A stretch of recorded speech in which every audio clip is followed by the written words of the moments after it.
Assalamualaikum warahmatullahi wabarakatuh. Alhamdulillah. Alhamdulillahi nahmaduhu wa nasta'inuhu wa nastaghfiruh wa na'udzu billahi min syururi anfusina wa min sayyiati a'malina.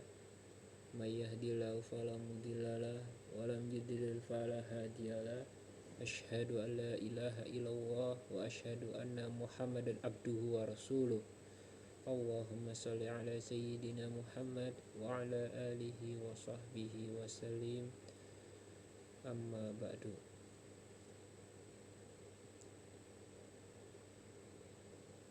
Segala puji bagi Allah yang telah memberikan kepada kita semua nikmat hidayah dan memberikan kepada kita semua kesehatan jasmani, kesehatan rohani, supaya dapat menyaksikan video saya. Karena tanpa dua hal itu Anda tidak akan menyempatkan waktu untuk menonton video saya. Oke. Sholawat serta salam semoga tercurahkan selalu kepada baginda Nabi besar Muhammad SAW, kepada keluarga yang beliau cintai, kepada sahabat yang beliau sayangi, kepada kita semua umatnya yang kelak di yaumil kiamat nanti, di yaumil akhir, di padang mahsyar nanti diberikan syafaatnya. Amin ya rabbal alamin. Kita lanjutkan kembali di sesi selanjutnya. Tadi terpotong dikarenakan gangguan teknis, jadi kita lanjutkan. Ada yang pertama itu tentang manusia mencari kebenaran. Nah, kita sudah membahas 1 dan 2 faktor yang menyebabkan seseorang itu menggunakan akal dan ilmu pengetahuan. Yang ketiga, adanya pengertian kendali yang dalam penelitian ilmiah dapat mempunyai pengertian yang bermacam-macam. Artinya apa? Kendali ini sudah saya jelaskan waktu kemarin bahwa yang menjadikan akal pikiran kita dikendalikan itu adalah karena ilmu pengetahuan kita sendiri. Jadi pemahaman kita tentang suatu ilmu adalah hasil dari akal kita sendiri. Bagaimana buku yang suci, buku yang bersih, buku yang menciptakan keadilan bisa berubah 180 derajat ketika ditafsirkan oleh orang yang radikal gitu ya. Pengertian kendali atau kontrol kembali lagi pada ilmu pengetahuan. Bagaimana kita meneliti, metodologi ilmiahnya bagaimana kita menyatukan teori dengan hipotesis, menyatukan teori, hipotesis dan rumusan masalah kita agar semua tersambung. Jadi seperti itulah. Makanya mengendalikan atau mengontrol pikiran, isi dari akal itu, isi dari pikiran kita hanya bisa dikendalikan oleh ilmu pengetahuan.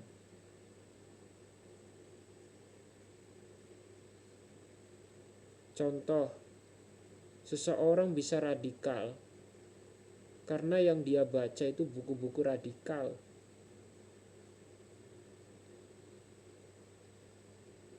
Orang-orang yang masuk ISIS itu dikasih buku dulu, setelah itu dipikirkan oleh orang yang membaca tadi, terus dia bilang iya, bahwa kekerasan itu kita harus memusnahkan orang-orang yang berbeda dengan kita, berbeda agamanya, berbeda kepercayaannya dengan kita. Itu kan salah. Itu kan salah. Tapi karena bacaan ilmu pengetahuannya, maka dia dikendalikan untuk menjadi radikal. Seperti itu contohnya. Jadi yang bisa mengendalikan akal pikiran adalah ilmu. Jika ilmu pengetahuannya tidak baik, menjurus kepada ketidakadilan, menjurus kepada sesuatu yang menyusahkan orang, jahat kepada orang, yaitu bacaan dia. Maka jangan salah, ada orang yang bilang doktrin, dogma, yaitu karena mereka tahu bahwa yang bisa mengendalikan akal pikiran seseorang ya dengan ilmu, maka dia rusaklah ilmunya. Ketika ilmunya sudah dirusak, maka pikirannya pun rusak. Oke. Yang keempat, ilmu pengetahuan menekankan adanya hubungan antara fenomena secara sadar dan sistematis. Ya. Jadi ilmu pengetahuan itu antara judul dengan kesimpulan itu sama, topik materinya sama. Jadi kalau ada pendahuluan dengan isi bahasan atau pembahasannya berbeda, itu mesti dipertanyakan itu. Apakah dia sudah sistematis? Apakah fenomenanya itu benar terjadi atau cuma khayalan dalam pikirannya saja? Itu kan mesti dikaji ulang secara sadar dan sistematis, kata-katanya seperti itu. Jadi pemikiran kita tersusun rapi. Ketika kita bertemu dengan seseorang yang katakanlah agak ke kanan pikirannya, ekstrim kanan, saya nggak mau menyebut kelompoknya apa, tinggal dicari aja. Kalau kelompok itu ekstrim kiri, ya kita harus berpikiran seperti orang kiri. Kalau ekstrim kanan, kita harus berpikiran seperti orang kanan. Udah itu aja. Itu kalau mau aman gitu. Kalau yang anti mainstream itu kelompok kiri bahasnya kanan, kelompok kanan bahasnya kiri. Nah ya bagaimana kita mempengaruhi orang? Kembali lagi ke yang ketiga itu, menjadi kontrol, menjadi kendali. Ilmu pengetahuan sebagai pengendali pikiran, akal.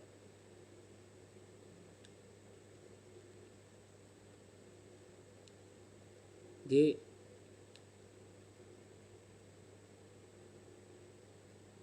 Ada ilmu pengetahuan berhubungan dengan fenomena secara sadar, ada juga sistematis juga ada. Jadi ketika ada hipotesis yang kita utarakan, terus ditambah dengan teori-teori kita, sintesis dan antitesis itu, tesis dan antitesis itu, ya kita harus membuktikan kebenaran itu secara sadar dan sistematis. Artinya ada kejadiannya, datanya ada, dan juga sistematis juga. Artinya berurutan antara judul sampai kesimpulan atau daftar pustaka. Susunan-susunan penelitian ilmiah itu harus diperhatikan. Kalau tersusun secara sistematis, ya harus diperhatikan urutan-urutannya, metode penelitiannya, dan sebagainya harus diperhatikan. Karena itu sistematis. Oke. Yang kelima, perbedaan terletak pada cara memberi penjelasan yang berlainan dalam mengamati suatu fenomena. Nah, mencari kebenaran itu, kembali lagi, mencari kebenaran itu kadangkala ada tesis, ada antitesis. Ada yang real dibantah dengan yang tidak real. Seperti itu. Bagaimana?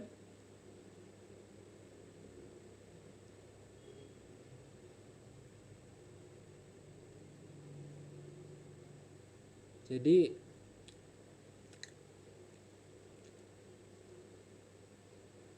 yang kelima ini, perbedaan terletak pada cara memberi penjelasan.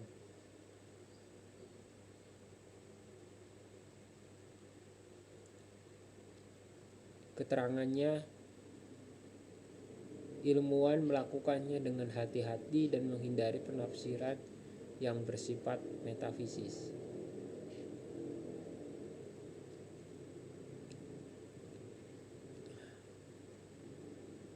Kenapa menghindari yang berbasis metafisis? Karena yang berbasis metafisis itu tidak bisa diganggu gugat.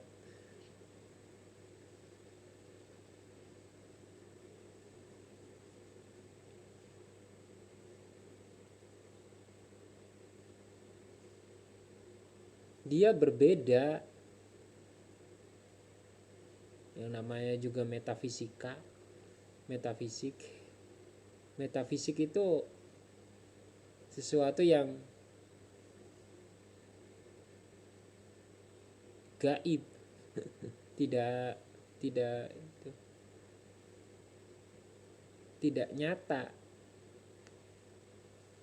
Makanya dalam mengamati fenomena itu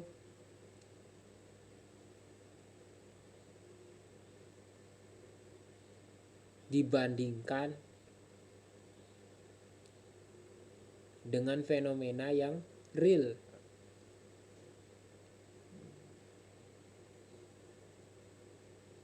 Teori dengan teori itu sama. Jadi misalkan ada satu peristiwa banjir tahun 2023 dibandingkan dengan banjir tahun 2021. Nah, itu yang dimaksud dengan fenomena berhubungan satu sama lain. Jadi jangan ketika menjelaskan itu kita membandingkan hipotesis bencana 2023 itu dengan hipotesis serbuan dari jin. Jin menyerang gitu. Itu kan tidak tidak metafisik gitu kan, tidak tampak, gaib gitu kan. Makanya harus diuji secara ilmiah.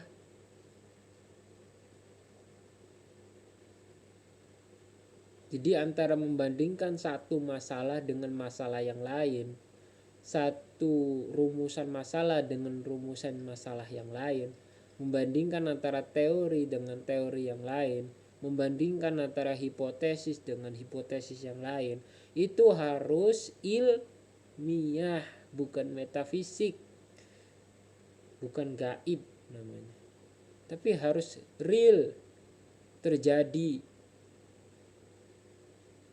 Makanya hanya bisa ketika ada satu kejadian, misalkan banjir di tahun 2023, maka dibandingkan dengan banjir di tahun berikutnya. Tidak bisa dibandingkan dengan tahun yang akan datang.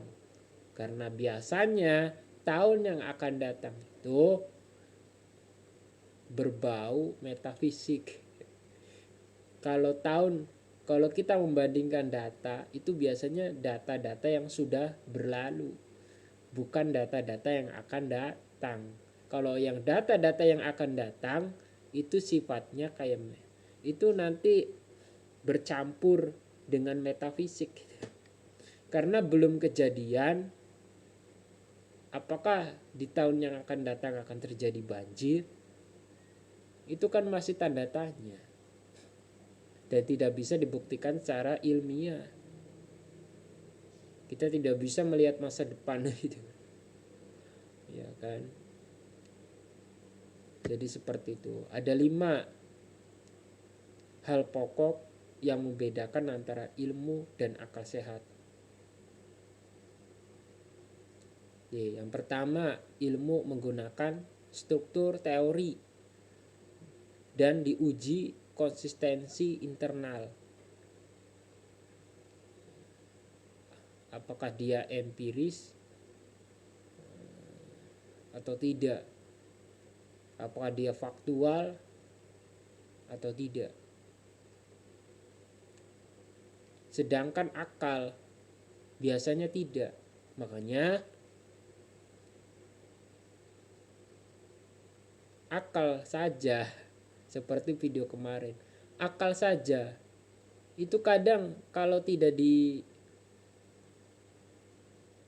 dikendalikan oleh struktur teori, diuji pengembangan penelitian ilmiah, pemikiran itu akan tidak konsekuen, tidak sama antara satu dengan yang lainnya. Seperti contoh yang tadi itu, antara pendahuluan dengan hasil pembahasan itu berbeda. Karena tidak ada uji konsistensi di dalamnya.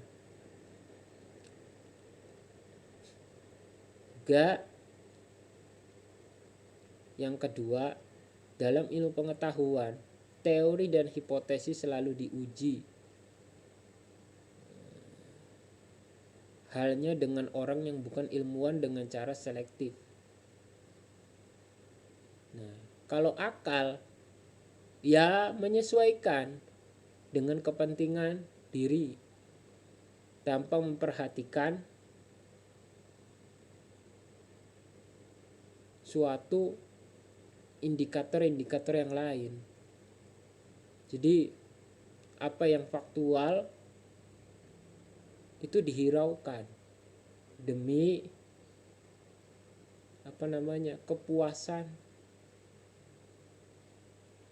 kepuasan dirinya sendiri gitu. Jadi ini tidak sesuai dengan ini, pemikiran saya, ditolak. Padahal itu faktual, itu empiris loh, tapi ditolak. Ya itulah akal. Akal tanpa ilmu pengetahuan akan seperti itu. Dan kapasitas kita, kalau akal common sense itu, setiap orang punya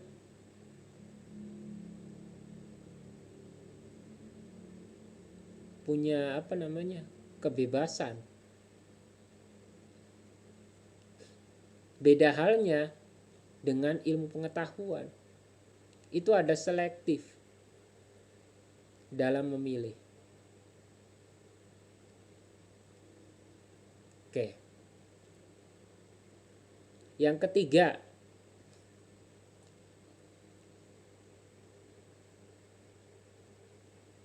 adanya pengertian kendali yang dalam pengertian penelitian ilmiah dapat mempunyai pengertian yang bermacam-macam. Yang keempat, ilmu pengetahuan menekankan adanya hubungan antara fenomena secara dasar dan sistematis. Yang kelima, perbedaan terletak pada cara memberi penjelasan yang berlainan dalam mengamati suatu fenomena. Sudah saya jelaskan tadi, perbedaan antara ilmu dengan akal sehat. Jadi perbedaannya seperti itu. Nah, solusinya bagaimana setelah tahu ini? Yang pertama, gabungkan antara akal dan ilmu pengetahuan. Jika akal dan ilmu pengetahuan bersatu, maka faktor kekurangan dari akal itu bisa diatasi oleh keilmuan kita sendiri gitu. Jadi teori-teori yang kita berikan itu bisa sesuai dengan fakta di lapangan, fenomena yang terjadi, hubungan antar fenomena juga. Di pengamatan kita tentang suatu hal yang terjadi di masyarakat, itu bisa yang namanya berkaitan, konsisten gitu, dan bisa diuji gitu. Itu kan kalau tanpa ilmu pengetahuan, bagaimana kita mau menguji kebenaran kita? Itu kan gak bisa gitu.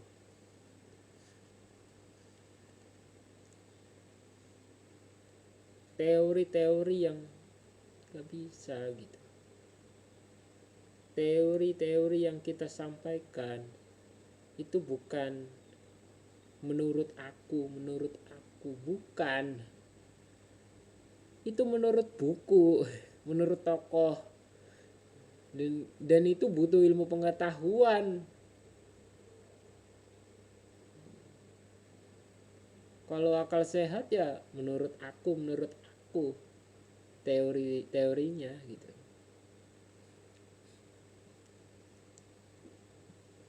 Oke, sekian dari saya. Mohon maaf apabila ada kesalahan, karena kesalahan itu terletak pada saya, kebenaran hanya milik Allah Subhanahu wa taala. Wallahu wafiq ila aqwamit thoriq. Wassalamualaikum warahmatullahi wabarakatuh.